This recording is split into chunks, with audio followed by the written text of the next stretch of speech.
And so the two kids stayed up. Awesome. And at 11:53, my 6-year-old daughter looks at me and goes, "Why are we staying up?" I had not explained New Year's to her at all, I guess. Why are we staying up? I don't know. What is all this nonsense about New Year's? Just think how quickly it's all going to change in like 10 years.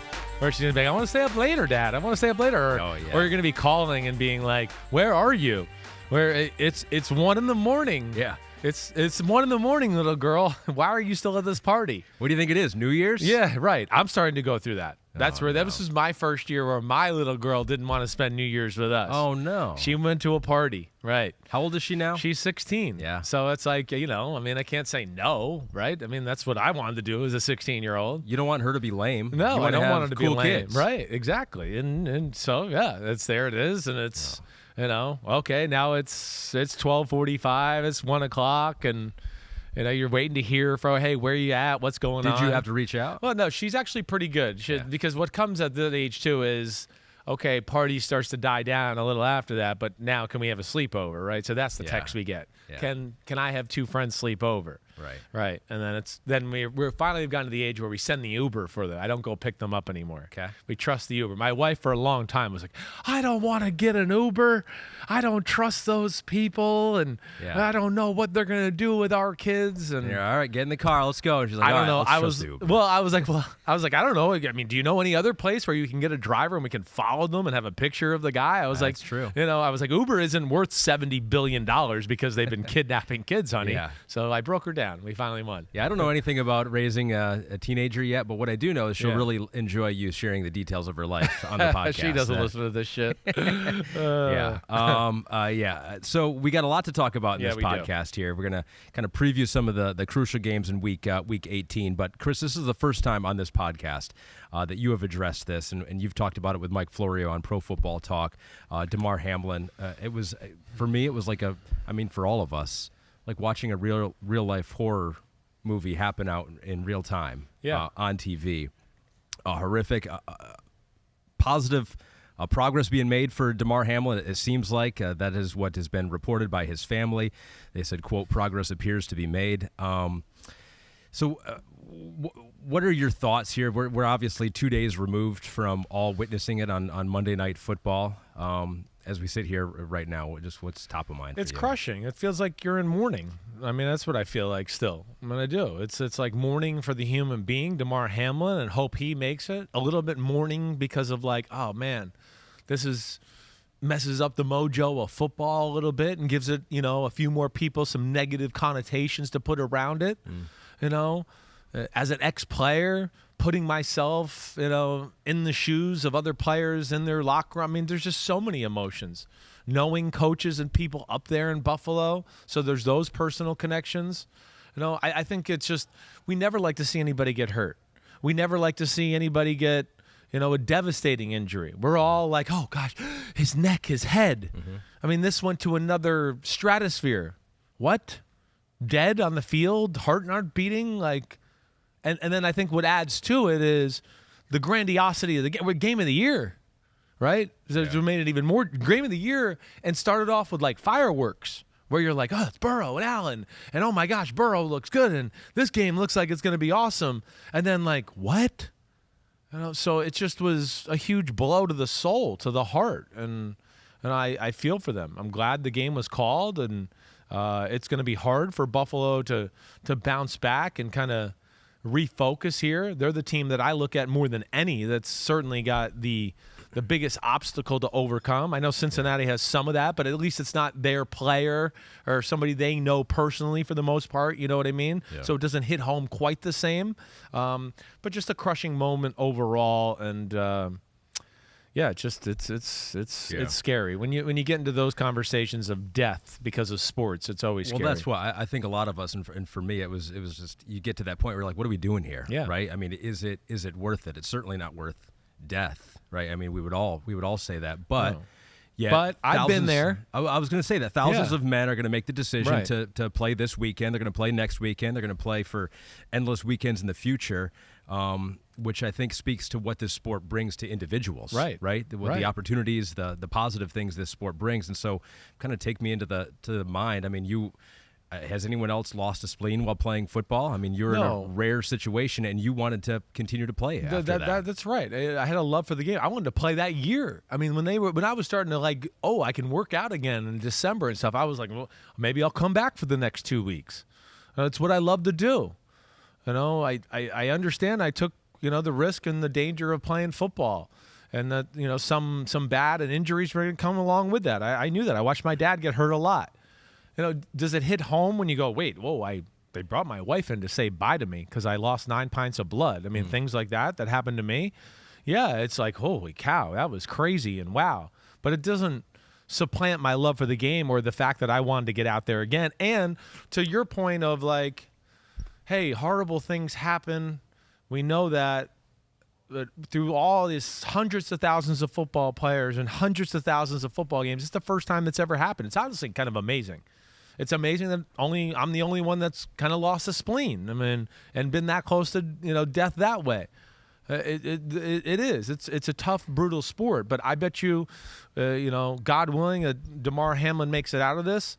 I bet you when he gets out of it, he's going to tell you, I wouldn't trade anything for my moments in the football and playing the game he loved. Unfortunately, it's the negative of the sport, and this is just the unthought about negative, the unforeseen negative, where you don't let your mind really go down these wormholes. And there's so much. We've made so much progress in the safety of the game in so many ways. Protecting the neck, that's gotten better. We're still in the infancy stages of figuring out the head stuff, but we're getting better. And now there's going to be the hit to the heart conversation that goes along with it. Yeah, we know that's a possibility. Yeah, now. Right. And so there's a lot of things that muddle this whole situation. And today, like just a little while ago, was the first time I felt like I was kind of coming out of like mourning a little bit and going, okay, I think it's time to push forward. And I think we're going to continue to talk and think about him, of course, and the whole situation and everybody associated. But I know I'm wired, and I think a lot of football players are wired this way too, of like, hey, we're not going to forget. But at some point, I think sitting around in a dark room, consoling ourselves about it doesn't necessarily do as much positive as, hey, let's get out there, get going again. Let's pay tribute to this guy with going out there and playing football this weekend and winning a game on a big stage, and then we'll have a big spotlight on us, and then we can pay more of a tribute to him. I think that would be more the mindset you would see from football players and coaches, and I think that's where it's going to go when all's said and done. Yeah, here. Players back in the building. Right. These the weekend games are going to go on still in the NFL. And how do you heal? Are you one of the? I said this on floor the other day. I'm one of those that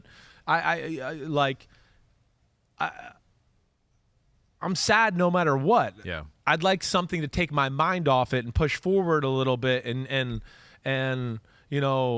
be able to console each other through that. Some of the camaraderie and, hey, we're on the field today and good job by this and kind of that way. At least that's how I'm wired. For me, it's the same thing. It's pushing through and doing things that may feel uncomfortable, but I've never felt better than I do after completing something that was difficult, right? And pushing yourself through. I think avoiding those situations and of course we all need time to think and process, and so that's perfectly valid as well. But I think there's something to be said about pushing through and continuing to honor Damar and all he was trying to prove on the football field with your effort on a football field as well. I think one more thing for me is that what it shows is that there are so few things in this world now that bring millions of people together at a single moment in time, which I think is very important. Yeah. Football is one of those things. Yeah. So it not only gives something to the individuals playing, it gives something to me and all the people who never played NFL football and never will play. It feels like we're connected to you and the players and the coaches out there. And I think people showed that with what they did with his charity, the toy drive, which has been widely publicized right now. You can see it if you're watching on YouTube. And Peacock, what are we up to now? Over $6 million that he has raised. It just kind of, for me, in the horrible tragedy, it just kind of showed how much love, passion, and connective tissue there is with everyone who either plays football, loves football as a fan, and is associated with football in any way. And I think that's really important. So for those people that say, what are we doing here? It's just a game. It's not worth life and death. That's 100% true. Yeah. But I think it brings a lot. It brings so much. And I think it showed by the charity drive. Gosh, I mean, I think a lot of the things that I think are quality things about my humanity, myself, were built through football. So there is so many positives. And, yeah, I think it's great. We're seeing the brotherhood of the NFL, the brotherhood of football fans, the brotherhood of, like, so what? You played high school football. I played NFL football. We still know what football is all about at its base level. Yeah. We got to play together. We got to support each other, do your job, that's how you work as a team, the camaraderie, all those aspects. Hey, everybody learns how to take a butt whipping when you play football. Yeah. Damn, I mean, I just got my butt whooped all day. I got to just man up and own up to it the next. I mean, there's so many positive things. How to get yelled at from a coach, how to work with a guy that's from a different background than you are, right? All those things are all positives, let alone to what you're saying, too, I think here is this is America's sport. I know baseball was for a long time, but we know who the king in this country is for quite some time here. And it's a part of the fabric or the DNA of America right now is football. It's our sport. We invented it here. It's what we like to watch the most. And I think that's what adds to the sadness of this, too, is it's just because it's like it's such a dear part of our country and what we are and our traditions. I mean, come on. Thanksgiving, New Year's. I mean, they're built around football. Christmas now, right? I mean, so I think it just tells you that, and that's why everybody that's ever played football, watched football, we're all pulling for Damar Hamlin and pulling for the Bills. Thoughts and prayers to Damar Hamlin, the Buffalo Bills, the family of Damar Hamlin. Hopefully, I mean, I've been refreshing Twitter. I'm trying to get away from Twitter, and I've just been hooked to it, trying to get updates and see how he's doing. So we will continue to do that all week long until we get the ultimate positive news that he has been released from the hospital, if and when that happens, and we hope that does here very soon. One thing here. Yep. I don't want to see them replay this game. It's just got bad karma, bad juju all together, okay? I don't want to see it. And you want to talk about the mental health of players. What are we going to cancel the league and put these two teams back in the scene of the crime again? I don't think that's healthy for anything or anybody, and it'll feel weird to both teams this fresh off of that. Nor do I want to see, we play week 18 and then they have a standalone game the next week. Let's just move on. We cancel the game. We play through win percentage. It's not fair. It stinks. It's not fair to the Ravens. Of course, it's not fair to the Bills and the Bengals. The Chiefs are going to get lucky out of this situation, definitely, right? It's not. There's talk of maybe playing if the Bills play the Chiefs, playing that at a neutral site. I know there is some talk there if that happened in the AFC Championship game, right? So I get that, And what do they do? Okay, what do they do if the Chiefs lost this weekend to the Raiders, right? Do they now go, the Bengals would have won the tiebreaker and we'll play that at a neutral site too if they play them in an AFC Championship game? Yeah. I don't know where that ends, nor do I necessarily know if I want to see somebody at home. And the other thing I'll just say is, it's unfair. I get it. And I feel but life's not fair as we're learning right here, right now. Ask Damar Hamlin and his family. It's not fair at times. And it's still, hey, yeah, it's not perfect for you, but you're still going to have a chance to go play this team and beat them and get what you want when it's all said and done anyways. And if you're the Bills, you can go, wait, we beat Kansas City in Kansas City 2 out of the last 3 times we played them. Mm-hmm. You're the Bengals, you go, I went there in the AFC Championship game already, so what?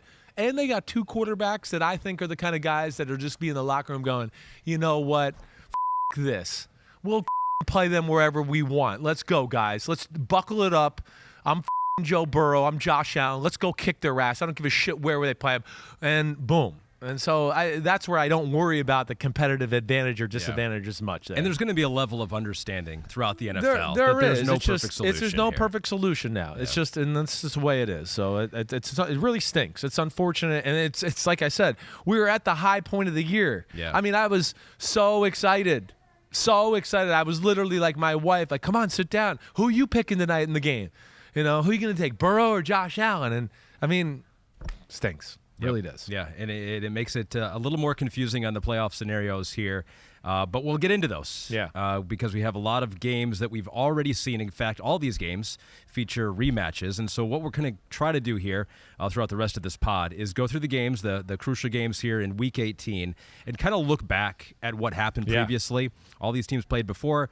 Are there things that are the same, relevant to this game that we're going to see coming up this weekend, or have all the circumstances changed and you can basically throw out that game from previous week? So we'll start with our Sunday night game here, Chris, as we move on in the pod to Lions and Packers.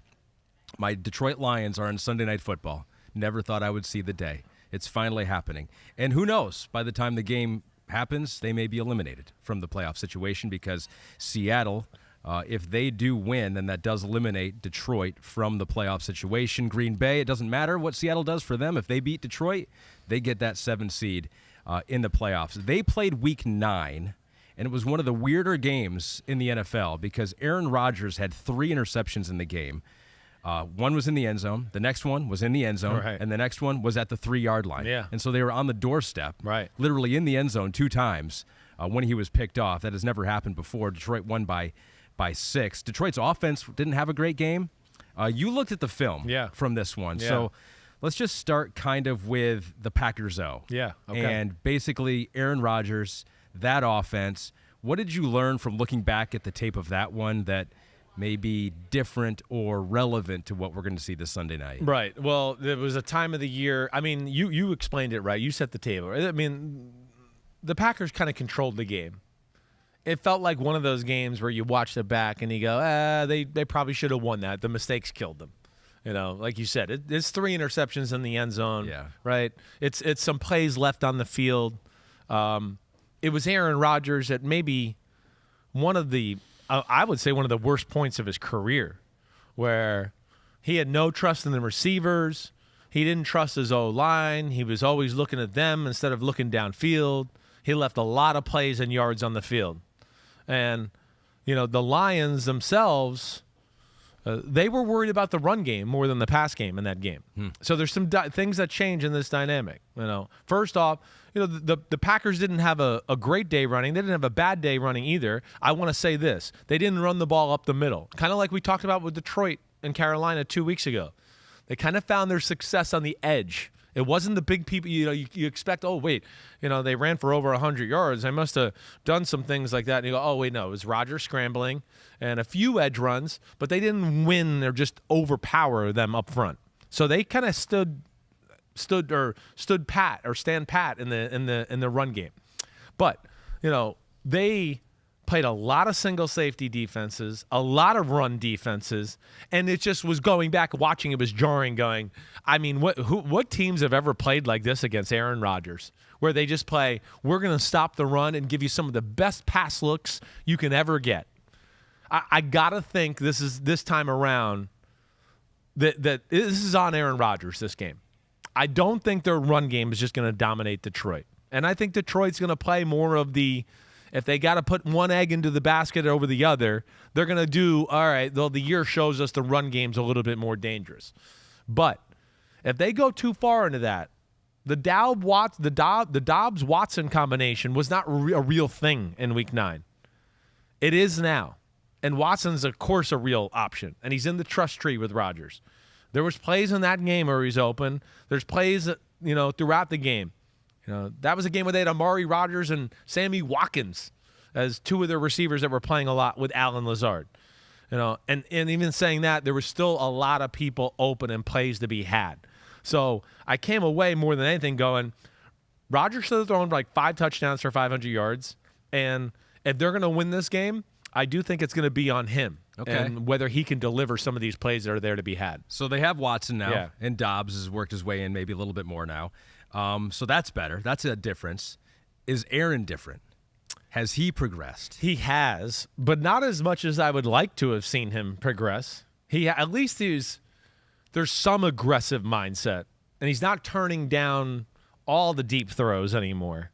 So he just has most. Yeah, well, just still not as many as you would like or what we've come accustomed to see. Yeah. You know, there's games over the last few weeks where I'm still I mean, 3 years ago, you could never do this to him. He would be like bombs away and just go, I'm 10 for 10 on, 50-yard bombs here because you guys keep playing this stupid defense, right?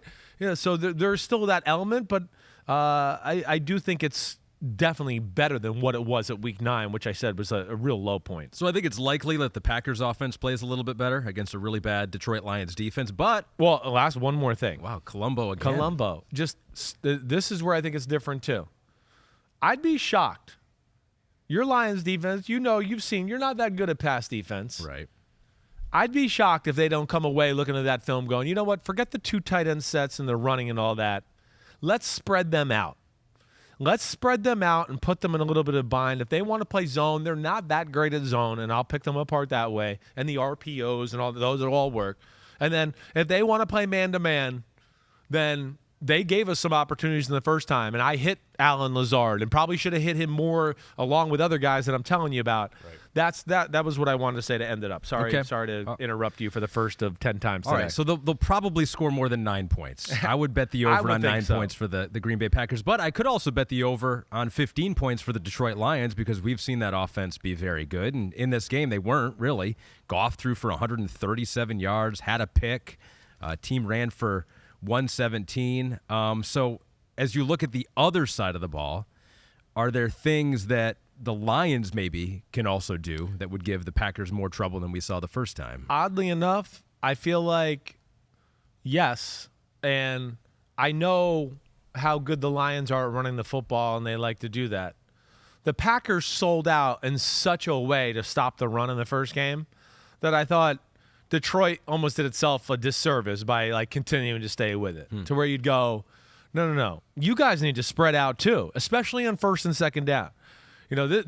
They tried to play, hey, we're going to run it on first because we're good at running the ball, and they were not playing great defense at that time of the year. We should be able to run and be in 2nd and 5 or 2nd and 4 every time. First and second down for the most part of the game was won by the Packers offense. They stopped a lot of those plays for no gains, loss of 1. So that would be the big thing. But one of the things I wrote in my notes is, the plan for the Packers D was obvious early. It was cover the middle 3 offensive linemen, just pack people in there and stop the run game. I felt like the Lions could pick apart their zone coverages, but first down for Lions almost always was an 8-man front. Packers were playing single safeties, but the Packers D was winning, on first and second down. Where the Lions are dangerous is when they get you in those 2nd and 5, 2nd and 6, 2nd and 4, as you know, not only can they throw, but they can run for a first, which then also ties in the play action. So you're really screwed when you're a defense playing them because their availability and their play calling and they're creative and all that. So, that would be my big thing. The Packers did a good job of calculated 8-man fronts and run blitzing on first down to not let the Lions be in the power position of 2nd and 5, 2nd and 4, where they are extremely dangerous. Yeah, you gave a special shout-out to TJ Slayton, the defensive tackle for them. To Darryl Slayton. Sure. Yeah, it's all right. What, maybe TJ? Doesn't he go by TJ I think he goes too? by TJ. You're right. I know him a little bit better than you, so I can call him TJ. You said he was phenomenal in the run game. Kenny Clark, too. Yes. And even though they were able to pick apart the Packers' defense, the zone, and some of that short passing game, you did know in your notes that they had as good a feel as any D against the Lions passing game this year. Like when they did some of the play action and down the field stuff, I think they felt comfortable about putting people at the line of scrimmage because they felt like we kind of know where they're going to end up in some of these. And, had, again, combination zone coverages without me getting too in the weeds in here, but just as we always classify it. Just like, they had a guy going to the post and a guy running the out route and a guy underneath, and they kind of had people waiting for all 3 of them, right, to tell me that their breakdown and their feel for the offense was very real. And they did a really good job of that. Yeah, that's going to be the interesting thing, and that's where I could see them maybe coming out early on and going, hey, wait, spread out. Yeah. We're not going to let you play these 8-man fronts. We don't know who's dropping into coverage, who's blitzing and all that. Spread them out, make the picture more clear for me a little bit, right? Now I can see, the safety's creeping down. They might blitz, or this guy's cheating, and you also widen out those zone coverages. And Green Bay, who's been playing better defense and making plays lately, yes, for sure. I still think this is tough to match up with you guys and your receivers man-to-man. And they do have some good plays out of their shotgun spread where they can pick apart his own defense. Packers favorite in this game. Gut feel, who has made the biggest improvement since Week 9 and who has the edge on Sunday night?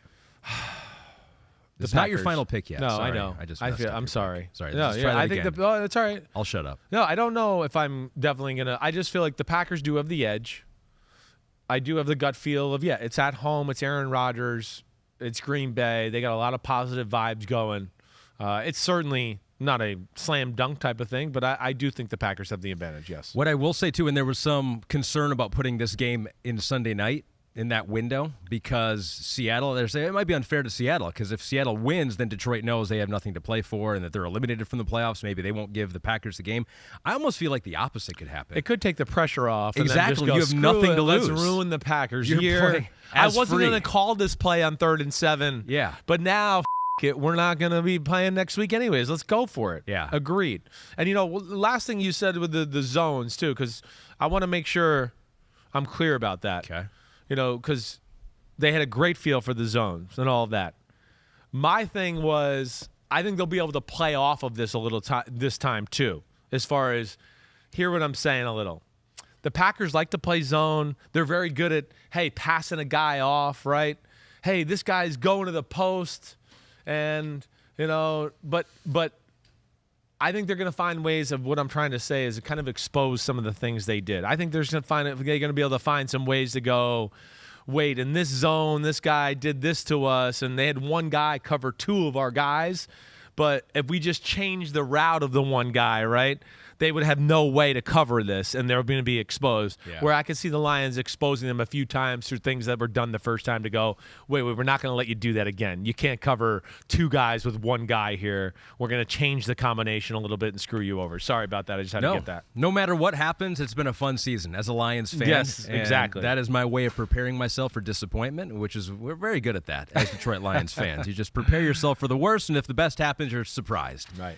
So we'll see what happens Sunday Night Football. This one's for a division title, though. Titans-Jaguars, a cleaner scenario. You don't have to worry about anyone else winning or losing. Titans-Jaguars win, and you win the AFC South. Who thought we'd be saying that about the Jacksonville Jaguars? And we would not have been saying that if they had not beat the Tennessee Titans back in Week 14, so not too long ago. Yeah. Final in that one, in case you forgot, was 36-22. Trevor Lawrence threw for 368 yards, 3 touchdowns, no interceptions. Wasn't much of a run game for the Jaguars in that one.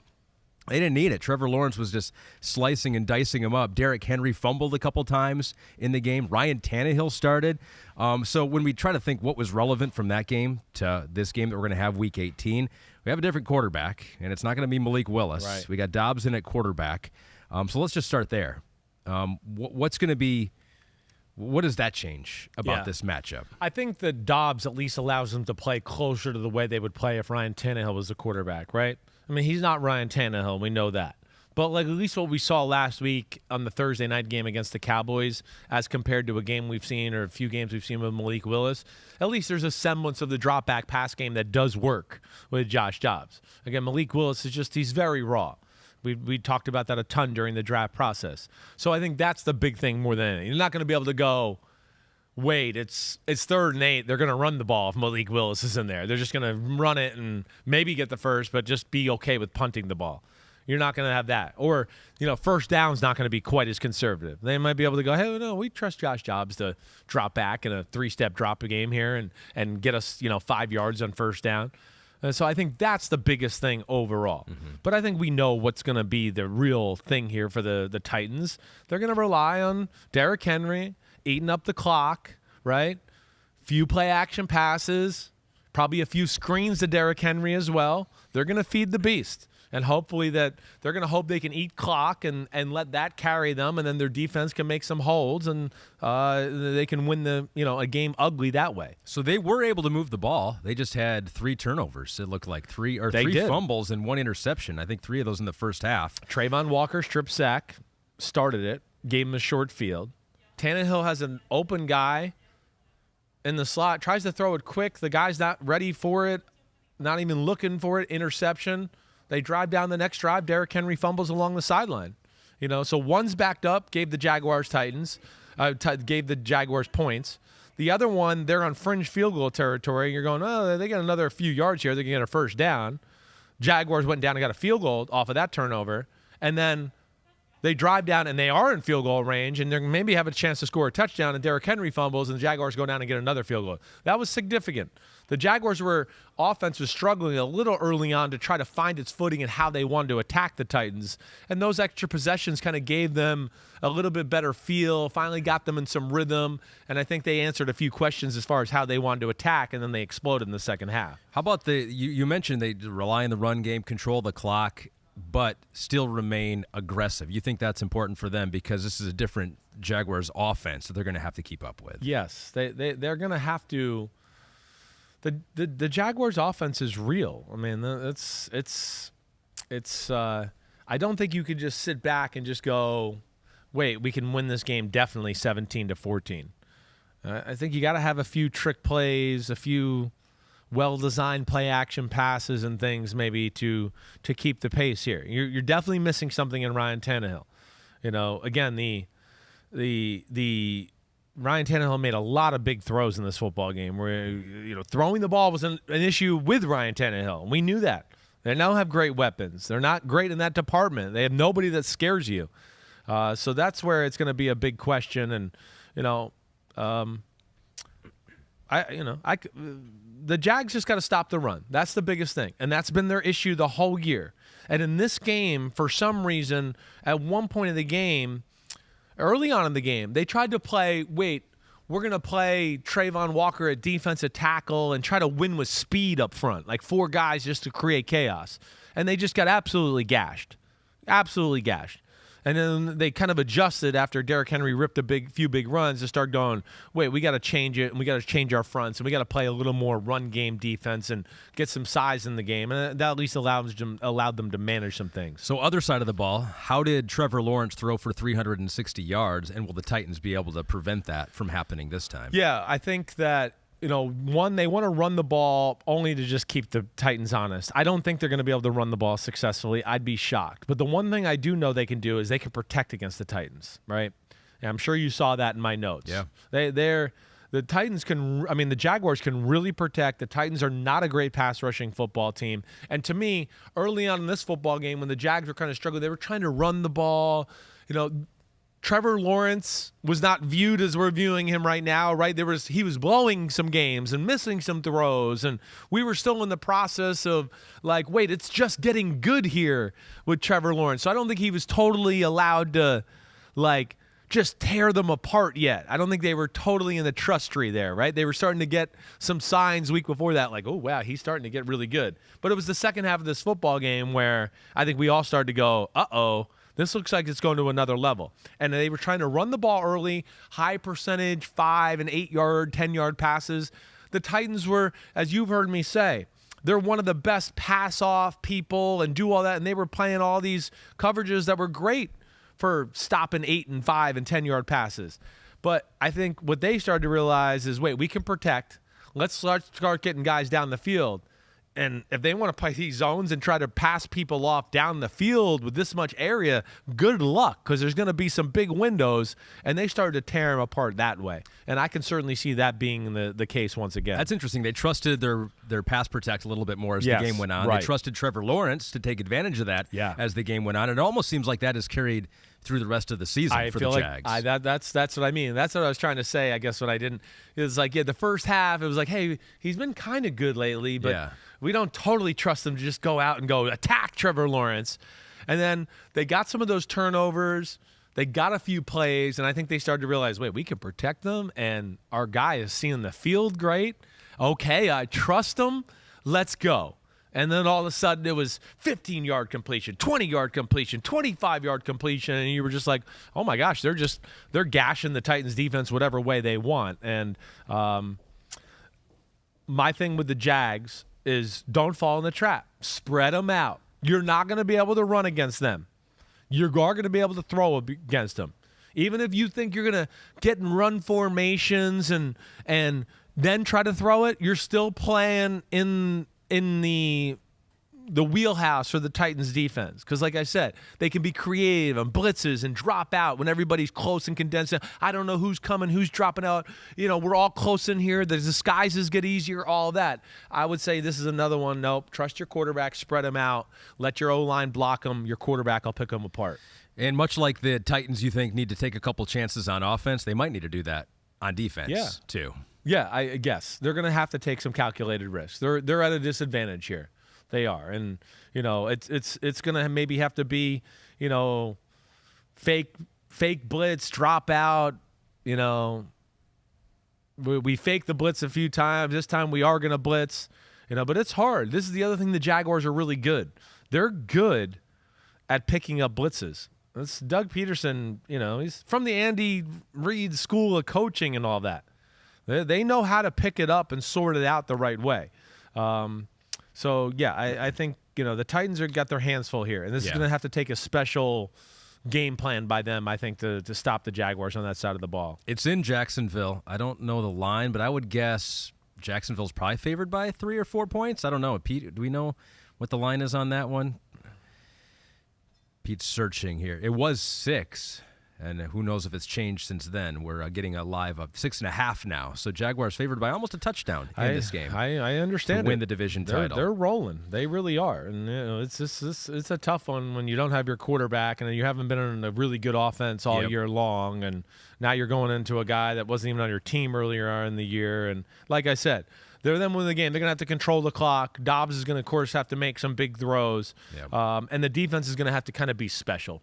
Disguises, blitzes, probably make a play or two to kind of get it done. Because if they just play it status quo or just go, wait, we're going to play you man-to-man, I don't think they can match up with this crew right here. That game's coming up Saturday night, 8:15 local kick in Jacksonville for the division title. The Dolphins can still make the playoffs, hosting the Jets. The Jets have been eliminated. But they're not a team that I don't think Robert Saleh is going to let them just roll over. I don't think so either. The final week of the season. So this could be very difficult for our Dolphins team that's not playing very well. And we got Skylar Thompson probably playing again here. Yeah. I mean, we don't know. I think we don't know. We could get Teddy B. He's in the fold. He's in the fold, but he does have a broken finger, which I would think is going to make life hard. Seems like an issue for a quarterback. I would think that's going to be an issue. Yeah, definitely. And, I know they like Skylar Thompson, and we'll see. I mean, for a full week of practice, I think he can do some positive things. So this is Mike McDaniel versus Robert Saleh, some familiarity there that we could get into. But the last time they played was week 5, and the Jets scored 40-17. Oh, Zach Wilson couldn't have played in that game then, right? I mean, if they're scoring 40 points like that had to be a Mike. Oh, no, he did play. Yeah, he did. 210 yards, didn't throw a touchdown. No interceptions, though, protected the ball. They ran really well in this game against the Dolphins. Yeah. Had 135 yards. However, that was with Breece Hall, right, who also caught a long, near 80-yard catch shot of the backfield. So they will not have that weapon this time around. But you looked at the Dolphins O versus the Jets D, because that's probably where this game comes down to. Yeah. And the last time they did play, it wasn't Tua, and it wasn't really Teddy. He played one snap or a couple snaps and left after one pass, and then Skylar came into the game. So they've had a week to prepare as Skylar, if he is going to be the quarterback, as the guy. So what do you think, Dolphins O, Jets D, how do they match up? How's that? You looked at the tape from week 5. Yeah, it's the first thing I would say that just jumps out to you is that the Jets are one of the few teams in football where it doesn't look like the Dolphins are in fast forward compared to them on the other side of the ball, right? So the Jets' speed is not – they're not overwhelmed by the Miami Dolphins and some of that.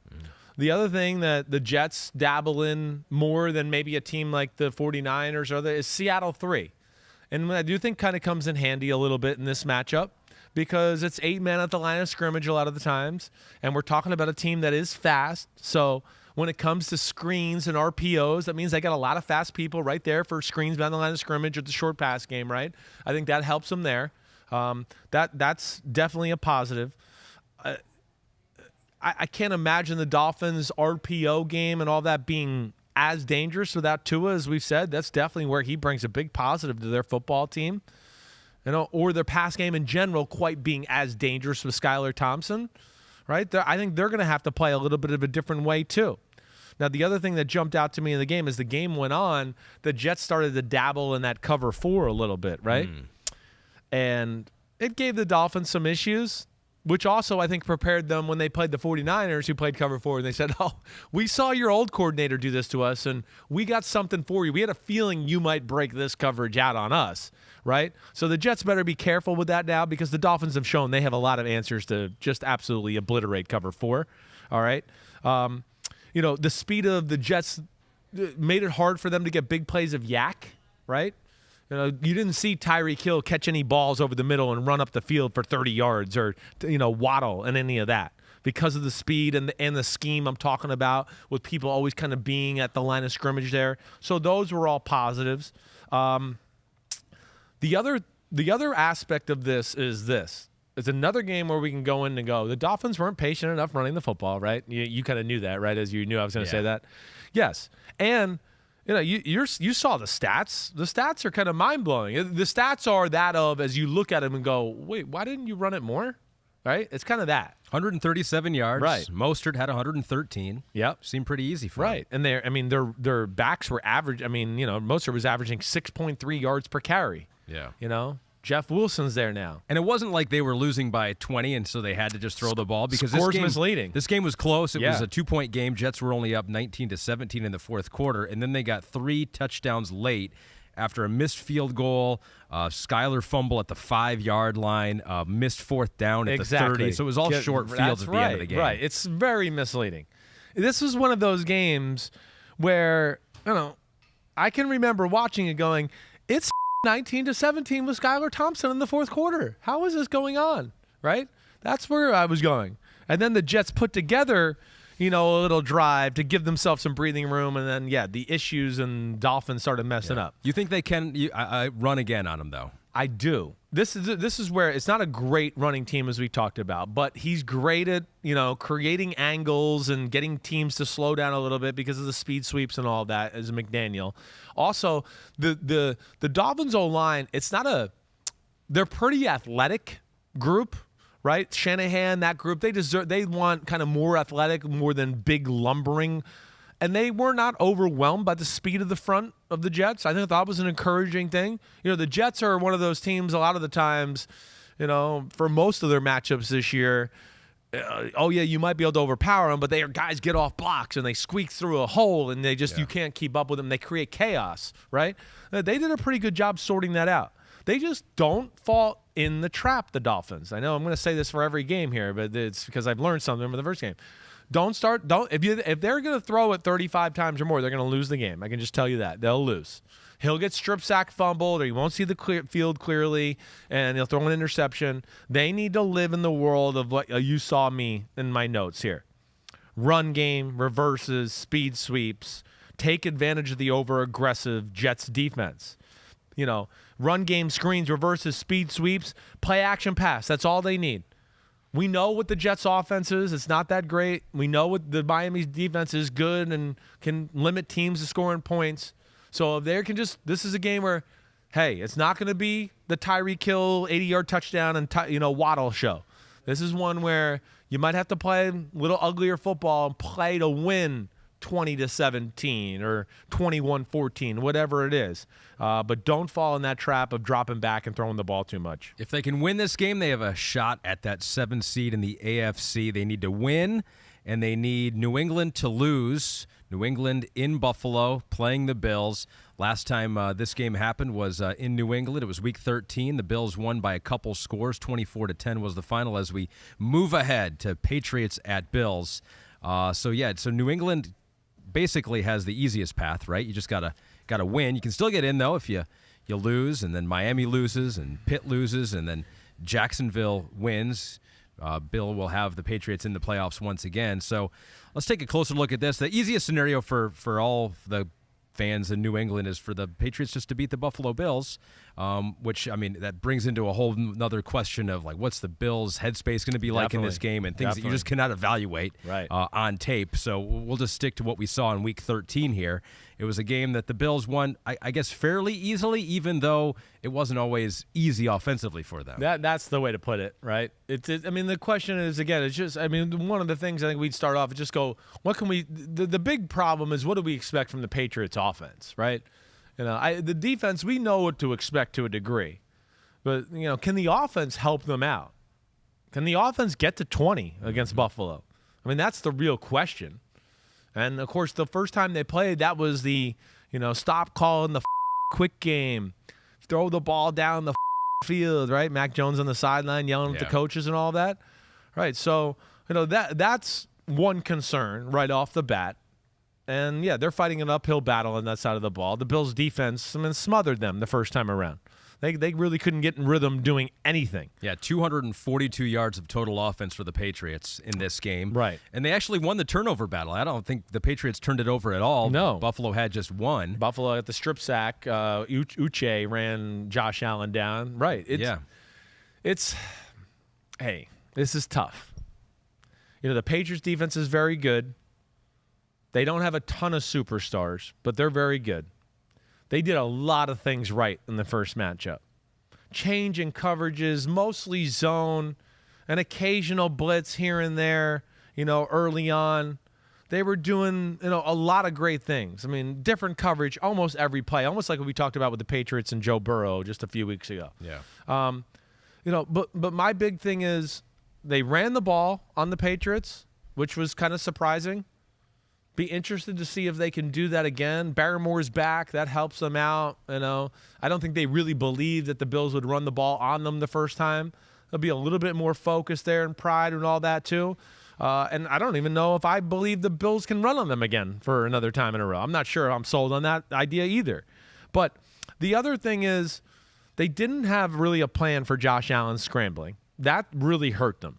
Whether it was running, him actually scrambling and running. Yeah, he didn't have many rushing yards, but you just mean kind of extending plays and letting things develop. Exactly. That to me, it's a little bit, I felt like watching the game where they used to have plans for these guys. I think they finally just went, you know what, we've tried plans against this guy and they don't work. So just go rush him and get him. Because we've done the whole, we're going to do the contain rush and quarterback spy, and he scored 41 on us, and we never stopped him. And then he scored 47, and we never stopped him. So that I think they gave up on that plan. The one thing I'm going to say, and I've kind of said this about the Patriots a little bit altogether, just changing coverages and hoping Mahomes, Burrow, or Allen get impatient and do something dumb. It's not going to happen. Josh Allen's proven that he's plenty patient. I know he's done dumb thing here and there, but it's the Patriots. He'll be extra focused. He knows what this is about. He's had turnover issues with them too. And my thing is, like, even though the Patriots D playing good, there's no stupid or bad. You saw what I wrote. My issue with them in general, but especially versus Allen, is normal, good, sound defense does not beat him. It's just not going to get it done. I can go to the Miami game they lost, Buffalo, and go to the second half of the Minnesota game and go, you know what these teams did? They did a lot of crazy shit. They took some calculated risks and blitzed and did some things that they weren't expecting. That's how they beat the Buffalo Bills, right? The Jets game, I'm going to just say Allen did two dumb things. But that would be my big thing there, is that they got to force the issue a little bit. Just think we're just going to disguise and play cover 3, disguise and play cover 2, disguise and play man-to-man, and that's just going to get it done against Josh Allen? It's not. There's got to be, we've never brought this blitz, or he would never have seen this blitz on film. There's got to be a little of that here with those group of quarterbacks that I'm talking about. Hard to see a scenario where the Patriots can win this game without the defense making a huge play. You mentioned that there were a couple ill-advised throws from Josh Allen. He got to take advantage of him when he does it. Yeah, that's the thing too. I mean, he's going to be able to show them 2-3 plays and go, we could have had an interception here, right? And that's where I struggle with my comments I'm making, because there's a little bit of the Patriots going to go, wait, if we just make those plays, our defense played really good. Their defense did play really good. But I've seen you play that kind of approach against this guy and Burrow before, and they have their way, and there's no saying that Josh Allen's going to, do some of those risky things in this big of a matchup in Week 18. So that's my big thing here. The Patriots defense has been making plays lately. 7 touchdowns this year. That's right. So maybe they can make a few plays to help their offense out and give them the short field a few times. I think it's going to take that in this one. If they can do that, they have the 7th seed. They're back in the postseason. Ravens at Bengals. AFC North still up for grabs. The championship scenario there is a little bit of TBD depending on what the NFL ultimately decides to do with the Bills and Bengals game. But we will look back at Sunday Night Football Week 5 early on. Seems like so long ago, doesn't it? Oh, my gosh. Not even this season? Another year ago. I mean, it really is. It's crazy. Lamar was playing. That just shows you how long ago it was. It was Lamar versus Joe Burrow, who it was not really a whole lot of offensive fireworks early on in the game. And then finally in the last half of the fourth quarter, Joe Burrow drove the Bengals down 75 yards, 2 minutes left, scored a touchdown, took a 1-point lead. And then Lamar went right back and drove him into field goal range, which was a 43-yard game-winning field goal attempt for Justin Tucker. That is nothing for him. He made it. So it was a good game. It was a good finish for us on Sunday Night Football, which we needed it at the time too. Yeah, I feel we were on a bad streak at that time. We're like, are we going to get a good game this year? It was a good finish in this one. So they play again, final week of the season. So what do you think? You took some notes on this one. I haven't seen these notes. Yeah, you hid them from me. I hid these ones. I wanted you to guess. So what did you see from Week 5 that is applicable now? Because Lamar's probably not going to play again. Yeah, right? I know. That's where it's. And it's like the Ravens' offense. We know what to expect with them, anyways. I don't know if there's any like magic thing I'm going to tell you here. Yeah, they're going to run the ball. There's going to be a lot of like short to intermediate throws with Tyler Huntley. Right, they're going to rely on the run and hope their defense can keep the game manageable to where, again, this is like we talk about them, the Steelers. They're just trying to win 17, 13 games right now. Mm-hmm. There's not a lot of wiggle room, and it's boring to say, but they're not going to be able to take the same approach on the defensive side of the ball, and even offensively for the Ravens, I'll just say life's going to be harder. The Bengals defense is playing better now than it was then. DJ Reader wasn't playing. He had just gotten hurt in that first matchup. He got hurt. So he's going to be back. That's, as you've heard me say a number of times here just over the few weeks, he changes them. So I'm excited to see that. Yeah, and Baltimore can run on them. They ran for 155 yards the last time they played, with Lamar leading the team with 58. That's where they lose that. And with DJ Reader, I don't see teams run the ball when DJ Reader's playing. So that's just the biggest thing. And I'll be definitely tuned into that. The other side of the ball is where, to me, it gets intriguing. Just because that was the time of the year, we kind of talked about it a little bit before the show, right? The Bengals offensive line, we were doing podcasts, and I was going, they're worse than last year. Yeah. How is that possible, right? That's what we were saying then. They can't. They're protecting him worse than they did last year, and he was like the least protected quarterback in football. And at least last year they could run the ball, and they can't run the ball this year. That's what we were saying in this one. And along with me going, they're too stagnant and simple, and they don't do anything, They right? were getting crushed from all angles. They were getting crushed, especially by me, yes. Joe Burrow had to be like, man, I should have appreciated what my offensive line did for me last year. Who knew? They're different now. They're better. They're better in every area, let alone he's figured out how they want to play. And in that game, as a totality, just say, let's see, Cincinnati ran 59 offensive plays in this game. I bet you 55 of them were zone coverage by the Ravens. You can't do that anymore, just as we discussed, right? People have been doing that to them all year. He got so used to the offensive line not protecting. He's gotten so good at, finding just the smallest little flaw in a zone and let me get it out and do that, let alone now they're protecting to where if you do play zone, they've gotten a little more creative on the offensive side of the ball because teams have played them so much this way too. They have more inventory in place to go to. So if they think they're just going to disguise and play Tampa 2, disguise and play, normal cover 2, disguise and play cover 3, it's just not going to get it done. He's going to tear them apart. That would be the biggest thing. Let alone they have a little bit of a run game now that you have to defend. So that's where I'm interested to see what the Ravens can do. The Ravens front four, I don't think can get there anymore against the way the Bengals O-line is playing. And that's going to cause some issues. And if they play zone, just like a little we saw with the Bills the other night against the Bengals in those 2 drives, I don't know about you, but I had the sense of like, the Bills are in trouble. They are going to pick apart their zone all night long, which has looked like it was on the way to happening. And I could see that happening in this one unless Baltimore does something outside of the realm of what they do. And they do play a little bit more man-to-man now. They have been doing more of that. But as you know, playing man-to-man against these guys is scary. And you better pick your poison or just, be ready. If you're going to take that chance, you better hope you get away with it because they'll make you pay. Seems like the scales are tipping in the Bengals' favor in this final game of the regular season. But it's like the Ravens, we're talking about a possible AFC North division title here at the end of a season where they were missing Lamar for big parts of it and where they blew a lot of double-digit leads early on in the year. Right. I mean, that's kind of a testament to Harbaugh and what Definitely. they do there, that they're still solidly in the postseason right now. They're the toughest franchise in football. I mean, they're in that conversation.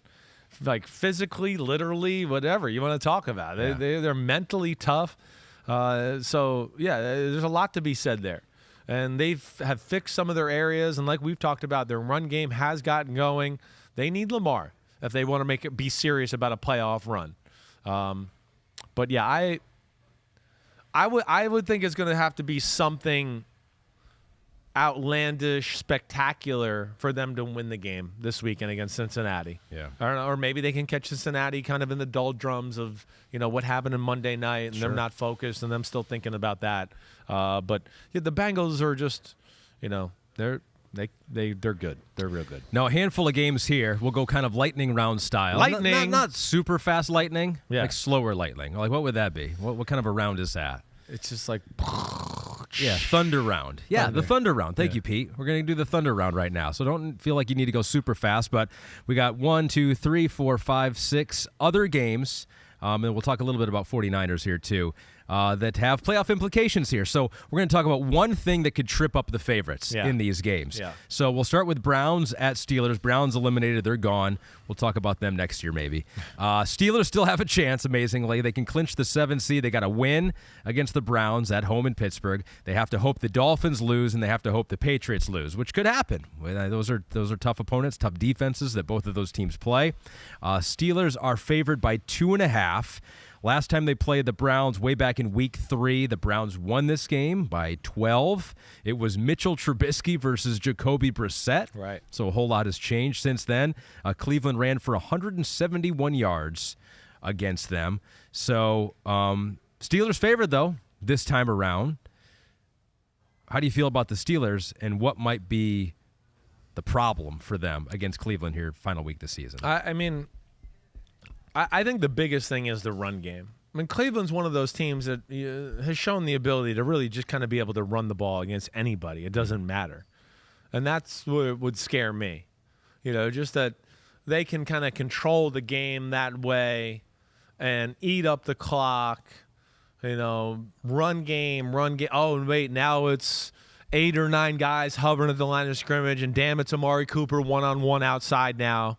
And, oh, gosh, we blocked it up, and Deshaun Watson sitting back there, and he's running some post corner or corner post for a big play.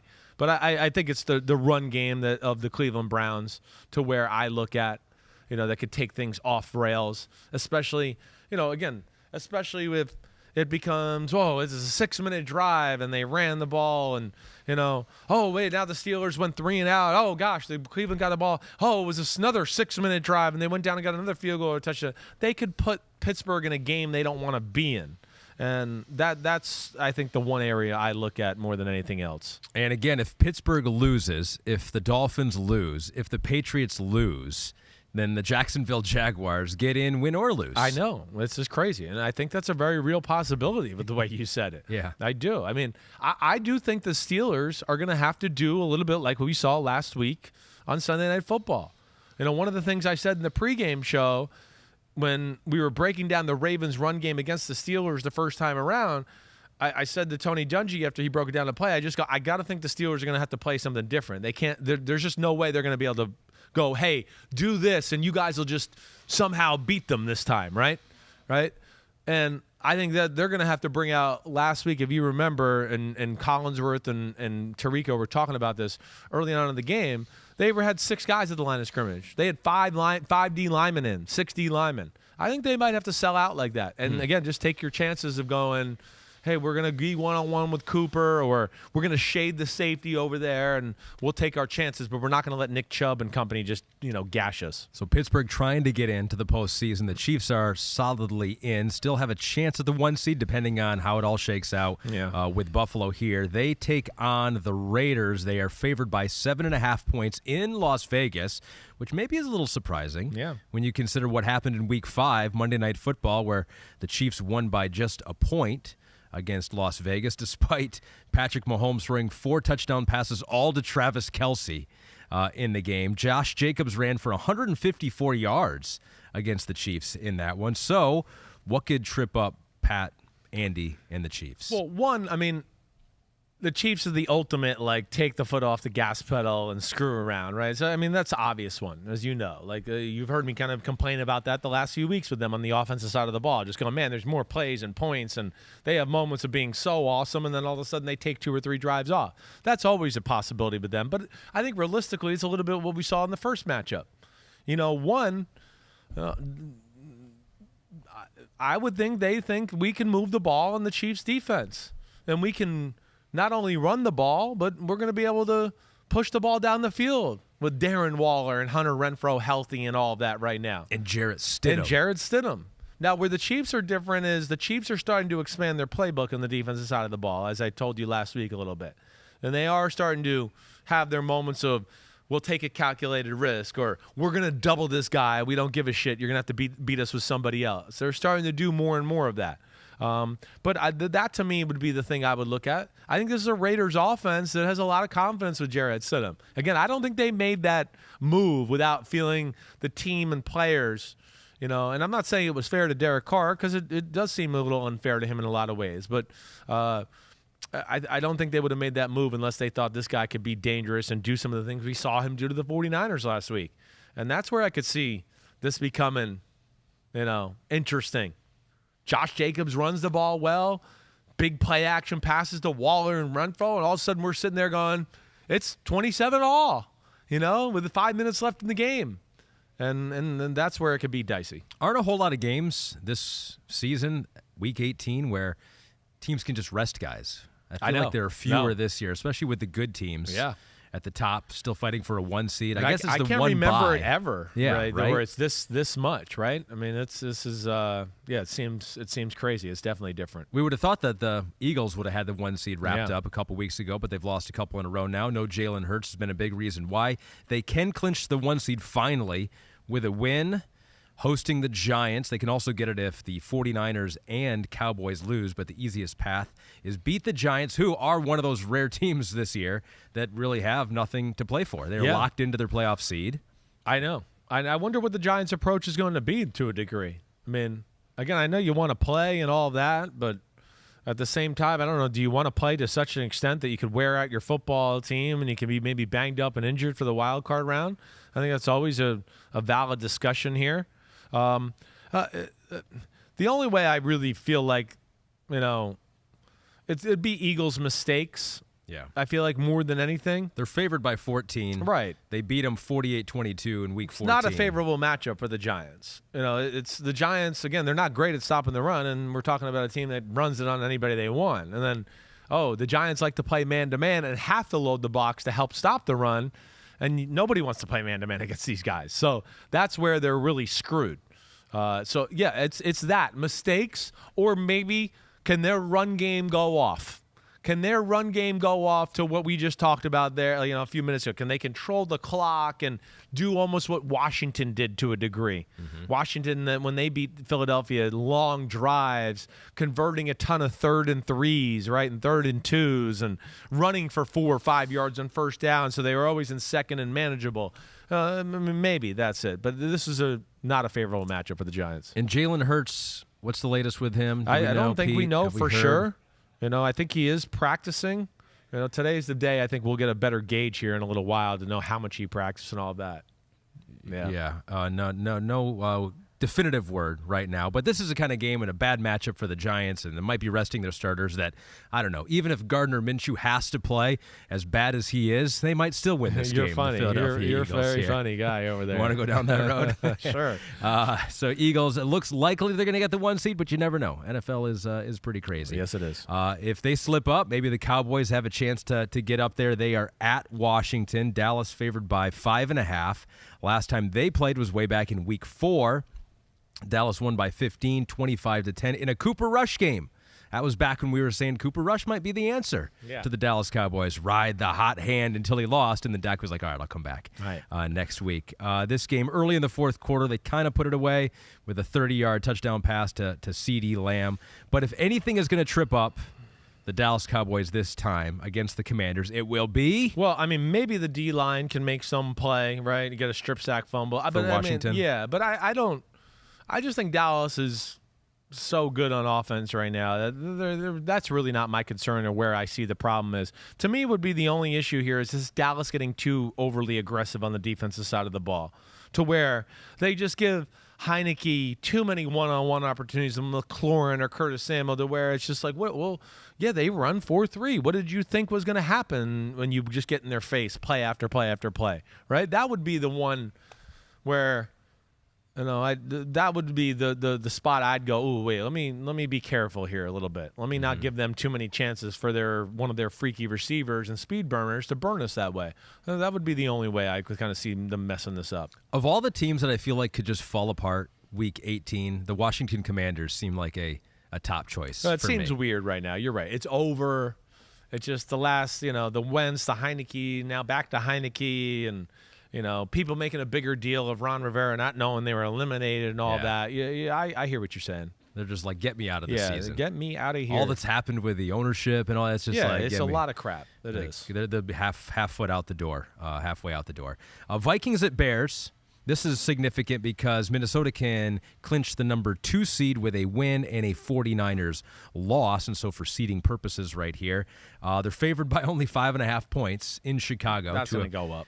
You do think it's going to go up? Well, because look at the line below it. Oh, hold on. Keep what was going. The line below it here? Yeah. Oh, Justin Fields is out. Yeah. Right. So there is no chance the Bears can win the game. That's over. So we can just move on to the next one? Yeah. See, now it's -8 now. Oh, it's -8. Yeah. Wow, he was right. Yeah. Just in that 30 seconds, it's gone up to -8. That's why BetMGM pays me so much money. The line moves when I say it. Watching Justin Fields play against my Detroit Lions last week, it did look like he wanted to just be done with the season. It's just early on in that game. Too much of a beating. It took too many shots in that game. It's just too much. I would say, he would be the reason you'd go, okay, maybe they can make it happen. But I don't see any other way. I mean, again, unless their offensive line and their running game can just absolutely ruin the game and dominate, which I know it's good, but it's not as good without Justin Fields and his ability to run and that threat either. So I know I was supposed to give one thing that could take the favorite down, but that one thing is gone because Justin Fields is hurt. Yeah. And he's not playing, and I don't think there's anything in this one for my liking. I hope the Vikings can keep it a one-score game, though, so that they can improve to 12. Oh, it's very important. Very important. One-score games heading into the postseason. One more game I want to talk about because it is important to my Detroit Lions. So Rams at Seahawks. Seattle can clinch the number 7 seed if they win that game, but they also need my Detroit Lions to beat the Green Bay Packers on Sunday Night Football. My Lions can get in if the Rams can figure out a way to win this game, which they almost did in Week 13 in L.A. It was 27-23 was the final. Seattle won this game, but they needed a 10-play, 75-yard drive to win it in the fourth quarter. It was Geno to DK Metcalf for an 8-yard touchdown with 41 seconds left in a game that the Rams were starting John Wolford. So they were well into beat-up Rams territory that we've seen this season. So it was close. In these circumstances, hey, who knows? Maybe it can be close again. I wouldn't be shocked by that. I mean, you kind of just said what I think is what's the one to do exactly what they did the first time, except you have Baker Mayfield, and I would expect you're going to have some more plays in the pass game this time around. Yeah, right? They ran for 100. The Rams did for 171 yards in that game. You think they can do that again? I do. You've heard my concern. Seattle can't stop the run. It's when you become pass happy that Seattle likes to go, ooh, I like this. This is awesome. And the Rams, run the ball. They'll be patient with it. McVay usually is. And then Baker's a good play action passing quarterback. That's and their defense, yeah, as we've talked about, they still got talent over there. And there's I think a schematical understanding with the guy that's Shane Waldron. He came from the Rams, so they get how he works and operates there. I don't think it's crazy to think that could happen there. I don't think the Rams are the type of team that are going to lay it down either. They're not that way. They're a feisty group, and McVay and Baker Mayfield, they're going to want to finish strong here. So, I don't think it has to change a whole lot from the first time around, other than they just need a little bit more out of the quarterback. The 49ers, they host the Cardinals. Last game we'll talk about here. 425. Should beat the Cardinals there, and it is significant for the 49ers because you can lock in that number 2 seed, and then you'll play either Seattle, or you're going to play Green Bay, or you're going to play the Lions. So I ask you, Chris Sims, if you're the 49ers, who are you rooting for? Who would you rather face in that first playoff game?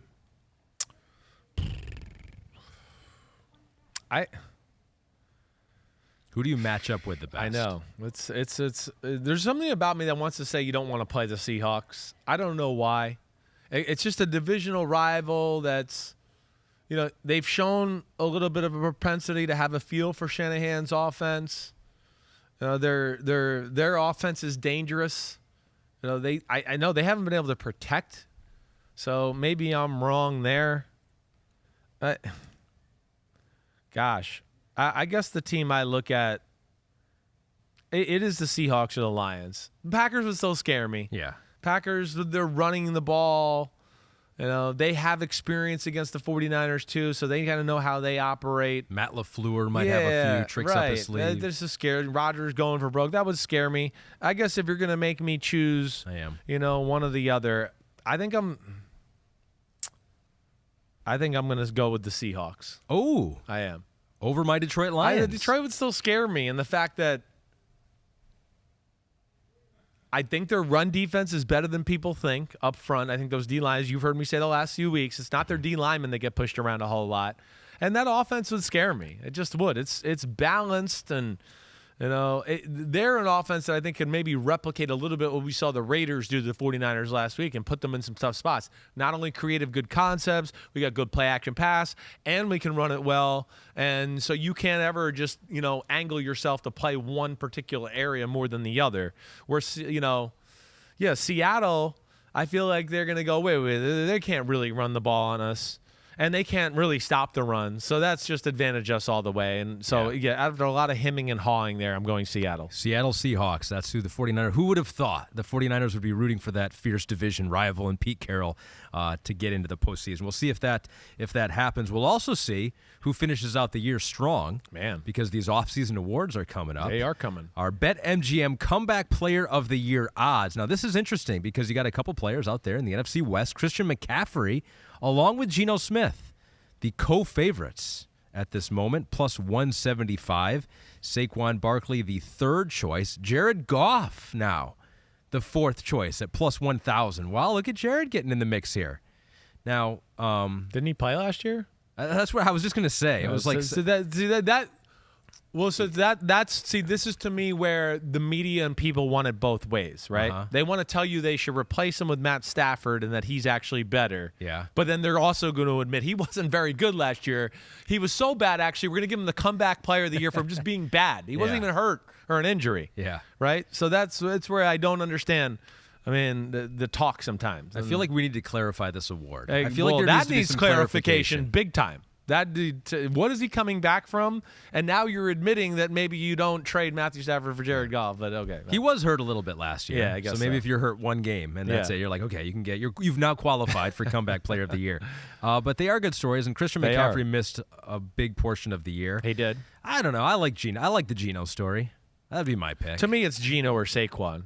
Man, Saquon, the year he's had, it's been special. They've had to ride him and Daniel Jones running the ball, right? Saquon, too, I think there were questions whether or not he could ever get back to what he was, right? Now we're going, whoa, they might have to give him a top-tier contract, for a running back, right? I mean, that's where it's gone to. I think Geno's the guy I favor, though. I mean, come on. If this was another name of a quarterback that was a little bit more famous, it wouldn't even be a conversation.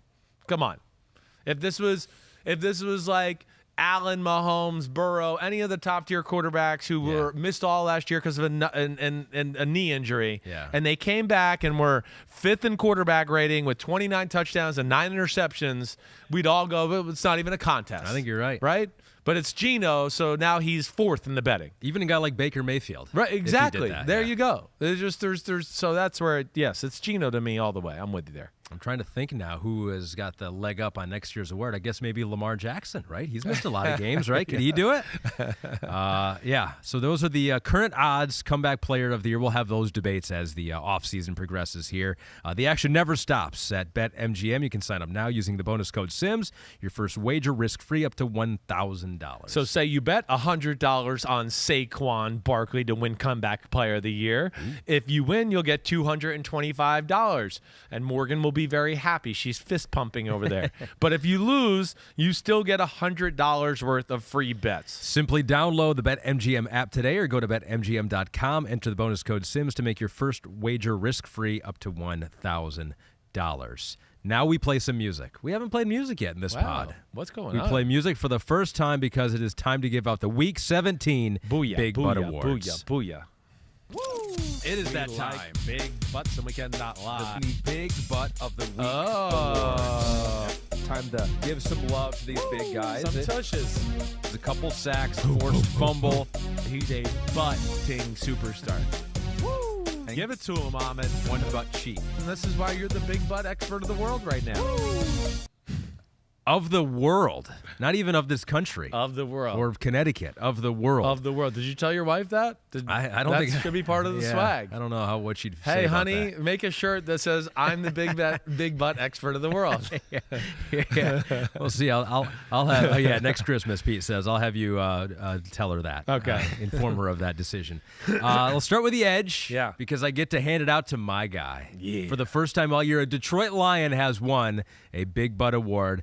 Edge Big Butt of the Week goes to Aidan Hutchinson with his NFL high 6 hurries. Got his 3rd pick of the season. Also had a sack. Although I do want to give an honorable mention to his teammate. Oh, 6th round draft pick. He goes Detroit. Now we give 2 awards out. Okay. Well, a tip of the hat. Still one award. They can share. They can maybe exchange homes every other week. James Houston also had 3 sacks in this one. And I didn't realize this. So Houston leads all rookies with 8 sacks now. And Aidan is second with 7.5. It's amazing. Houston is like, a few weeks ago, I was like, who is this guy? Yeah. Like, who is this small dude that flies around the edge?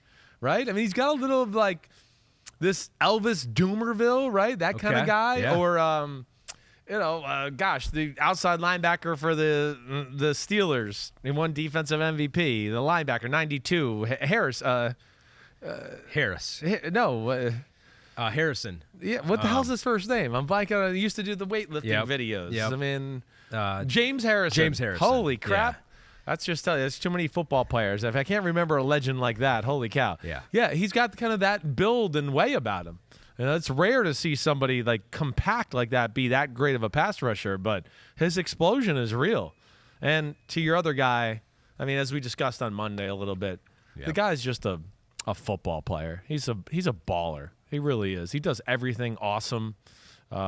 Shows up in every aspect of the game. So yeah, good for Aidan Hutchinson. Yeah, that's why I'm kind of excited about the Lions. Keep everyone together on offense. Yeah. Jamison Williams gets a whole year. Exactly. And then use your 2 first-round picks or 2 second-round picks. Use them all. Yeah. Use all 4 of those picks on defense. DBs. Secondary. Yeah. Maybe another linebacker, another pass rusher, whatever. Yeah, wherever we go there. Yeah, you're right. I'm with excited. I'm excited about my Detroit Lions. Defensive Tackle Big Butt of the Week award goes to a New England Patriot. Christian Barmore had 7 pressures, 3 quarterback hits. Both of those were career highs. They also led the NFL in defensive tackle pressures and quarterback hits this week. So he's come on here lately. Yeah. I believe, he was hurt for a while, right? It's the one knee thing. inflammation. Right. Now he's played 3 games in a row. Yeah, it's one of those where watching back that Buffalo game, you were going, oh yeah, damn, yeah, I forgot they didn't have Christian Barmore. Christian Barmore is a really good player, and like we talked about a lot last year, a lot of the year last year, I was going, I'm not so sure he's not their best pass rusher, right? His ability to kind of push the pocket and win against the bigger, slower-footed interior O lineman was a great advantage for them. So And that's where you talk about the future for your Lions. This is where the Patriots could be scary in the future. You're going to block that guy, Judon and Uche on the edges. Like, those guys, two of those guys are going to have one-on-one matchups. There's going to be an issue there. So the future's bright as far as that's concerned. But, yeah, Barmore's going to have another big one this week. He's going to have to. Yeah. And maybe that's the way they can win it, like we talked about. Creative, take a few chances. He pushes the pocket. Uche and Judon hopefully can kind of contain him, sack him as he tries to get out of the pocket. And maybe they can get it done with that group there. We'll see. He's got the added confidence of winning a big butt of the week award. So congratulations, Christian Barmore, Aidan Hutchinson, and everyone else out there. You only got one more week. If you haven't won one so far, you got one more week. Although I do think I'm going to give out. You're not going to go playoff big butts? I will, but some of these teams aren't making the playoffs. Yeah, so. I know. Right. Well, yeah, they're not in the running, but we're going playoff big butts. We are going to do playoffs. I mean, yes. those are the extra special butts in the league. Yeah. Right? And then, and then Pete notes, and if you're a listener, you're not getting to see this photo of Aidan Hutchinson.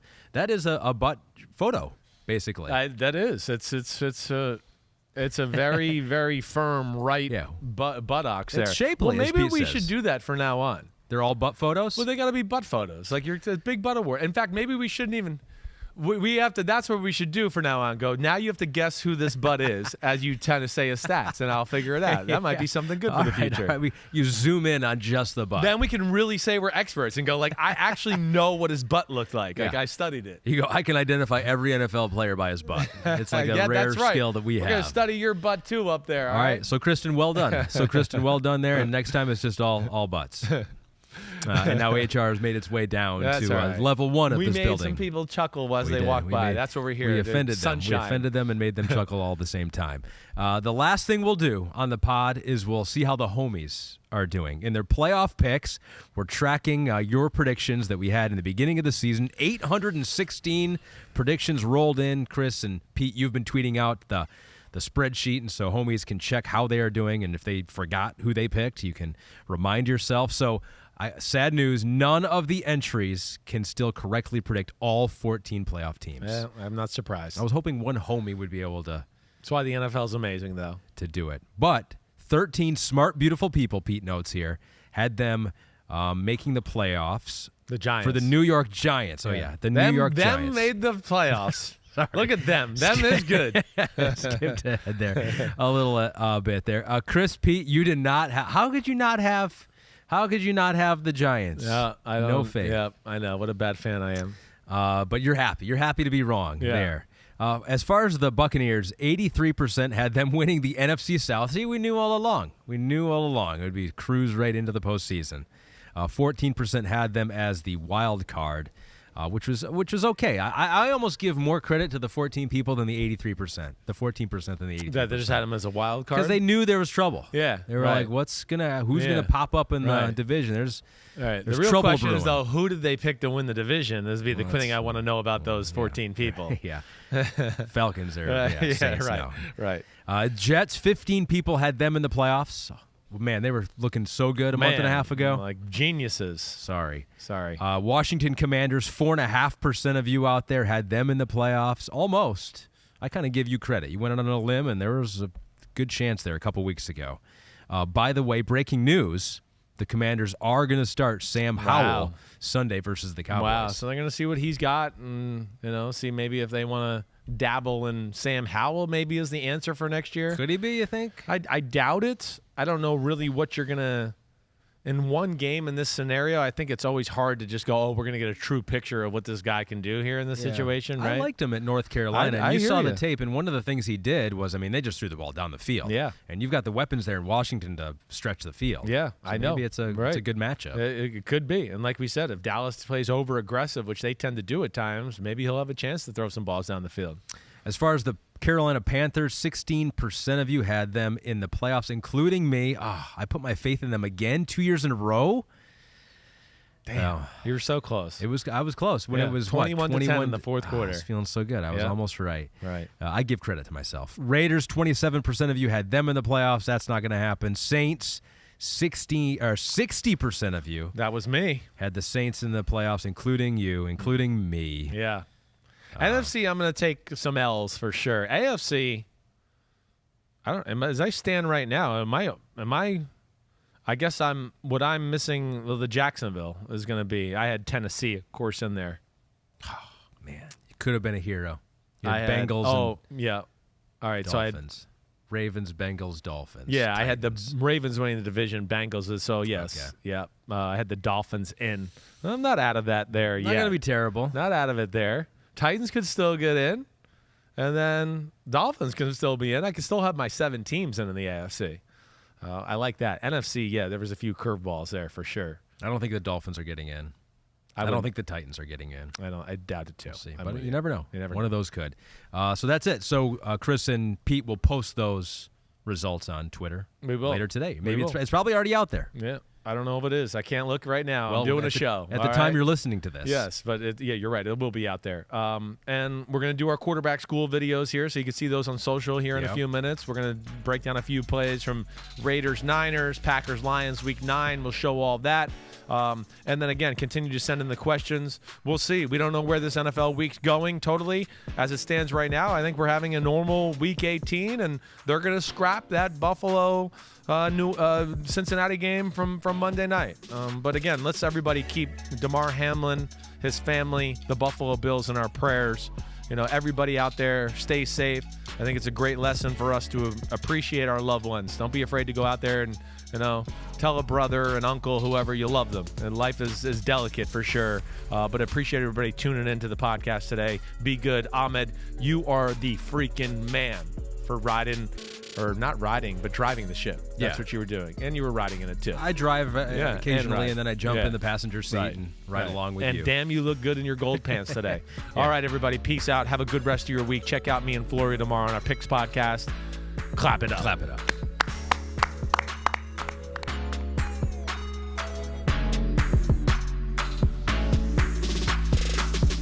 Thanks for watching, homies. Hit subscribe to see all my Unbuttoned videos. You get to see me, Ahmed Fareed, all the big player breakdowns, game breakdowns, player interviews, and my film analysis. So please subscribe. Chris Sims, Unbuttoned. Peace out.